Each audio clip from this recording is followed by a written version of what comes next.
ठाणे महानगरपालिका हद्दीत 8.24 किलोमीटर अंतरावरील झाडं कापण्याची कार्यवाही करण्यात येणार आहे. मात्र ही तोडलेली झाडं कोळशेत इथे लावण्याचे आदेश देण्यात आले होते.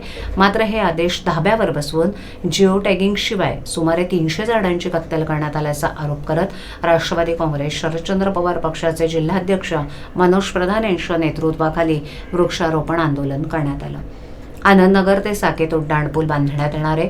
या पुलाच्या बांधकामासाठी सुमारे 1847 झाडांची कत्तल करण्यात येणार आहे. त्यापैकी जिओ टॅगिंग शिवाय 300 झाडं कापून त्यांची पुनर्लागवड करण्यात आलेली नाही.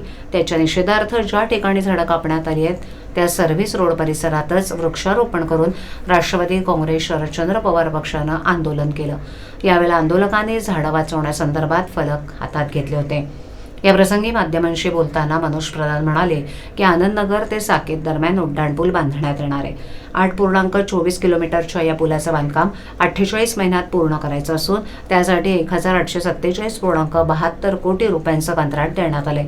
या मार्गात 1788 झाडं बाधित होत आहेत. ही झाडं कापून त्यांचे क्रमांक जिओ टॅगिंग करून कोळशेत इथे पुनर्लागवड करण्याचे आदेश देण्यात आले असून हे काम स्वामी समर्थ एंटरप्राइजेस या कंत्राटदाराला देण्यात आले. या कंत्राटदारानं 171 झाडं मुळापासून काढून ती कोळशेत इथे लावणं गरजेचं असताना त्यानं सुमारे 300 झाडं रात्रीच्या अंधारात कापून नष्ट केली आहेत. या कामात त्याला पालिकेच्या अधिकाऱ्यांनीही सहाय्य केले. दरम्यान सुमारे 30 वर्षापूर्वी ही झाडं आपणच लावली होती. टी चंद्रशेखर हे आयुक्त असताना ही प्रक्रिया राबवण्यात आलेली होती. आता या झाडांची अमर्याद कत्तल होत असताना पालिका मूग गिळून गप्प आहे. आज ठाण्याचं प्रदूषण मानांकन 300च्या घरात पोहोचतंय. त्याचं ठाणे महानगरपालिकेच्या अधिकाऱ्यांना सोयरसूतक नाही. मात्र आपण निसर्गाचा समतोल बिघडवण्याची यंत्रणेविरोधात रणशिंग फुंकणार आहोत. ठाणे महानगरपालिकेच्या सर्वसाधारण सभेत या विरोधात आमचे नगरसेवक आवाज उठवतील असा इशाराही याप्रसंगी मनोज प्रधान यांनी दिलाय. याच्यात दोन गोष्टी. एकच ये ना मनीषापुढे. मी ही जागा का निवडली त्याचं दोन कारण आहेत. तुम्ही सांगितलं जिथे झाडं तोडली तिथेच आम्ही झाडं लावली. मला असं वाटतं तू पण ह्या पाचपाकाडी परिसरात खूप वर्ष राहतोयस. मी इथला नगरसेवक होतो आणि ही जी झाडं आपण बघताय ती चंद्रशेखरच्या वेळेस हा सर्व्हिस रोड बनला आणि ती झाडं ही मी स्वतःच्या हाताने लावलेली झाडं आहेत. 30 वर्ष जुनी झाडं आहेत. आम्ही समोरच्या सोसायटींना दर सोसायटीला 10 झाडं दत्तक असं करून ही झाडं मोठी केली, जगवली आहेत. आज मुद्दामून अतिशय वाईट वाटतंय की ही झाडं यांचा कत्ल होतोय. आम्ही डेव्हलपमेंटच्या विरोधात अजिबात नाही. आनंदनगर ते साकेत हा रस्ता बनतोय. माझं म्हणणं फार स्पष्ट आहे की ठाण्याचं ग्रीन कव्हर गेले 3-4 महिने 6 महिन्यात कमी होत चाललंय. मेंटल हॉस्पिटलमध्ये 1400 झाडं तोडायची परवानगी न देताही तोडली गेली. मॉडेलामध्ये झाडं तोडली गेली. रेमंड मध्ये तुम्ही जा, रोज झाडं तोडली जात आहेत.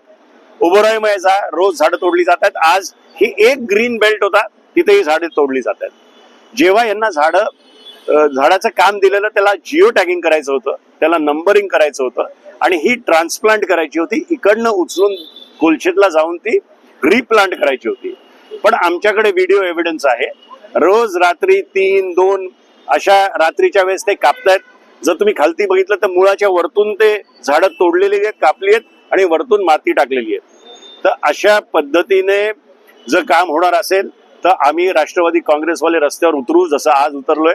माझं स्पष्ट म्हणणं आहे की ठाणे महानगरपालिकेचे अधिकारी याच्यात सामील आहेत आणि एक 12 कोटीचं कॉन्ट्रॅक्ट हे झाडं तोडण्यासाठी दिलंय. त्यांच्या या 12 कोटीमध्ये त्यांचाही सहभाग आहे असं स्पष्ट आपल्या वतीने मी सांगतो. मी आपल्या वतीने एक चेतावणी देतोय की अशा प्रकारची जर झाडं तुम्ही तोडली तर आम्ही उग्र आंदोलन या ठाणे शहरात उभं करू. किंबहुना आम्ही एक PIL दाखल करायच्या फिराकीत आहोत. दुसरं तुम्हाला मी सांगतो की सगळ्या वृत्तपत्रांमध्ये आलेलं आहे की 305 AQI ह्या आठवड्यात या ठाण्याचा होता. काल मी बघितलं 245 होता. म्हणजे हळूहळू हे ठाणे शहर दिल्लीच्या वतीच्या दिशेने चाललंय. म्हणजे 10-15 वर्षात तर इथे ग्रीन कव्हर उरणारच नाही. तर कोणाला काहीतरी करायला पाहिजे. राष्ट्रवादी काँग्रेसने पहिलं पाऊल उचललेलं आहे आणि आम्हाला एक संधी घ्यायची होती ही दाखवायला ठाणेकरांना की उघड्या डोळ्याने तुम्ही पण बघू नका, तुम्ही पण रस्त्यावर उतरा आणि आंदोलनात सहभागी व्हा. ही जी कत्तल चालू आहे या संदर्भात काही आणखीन माहिती आमचे पदाधिकारी सौरभ वर्तक आपल्याला देतील.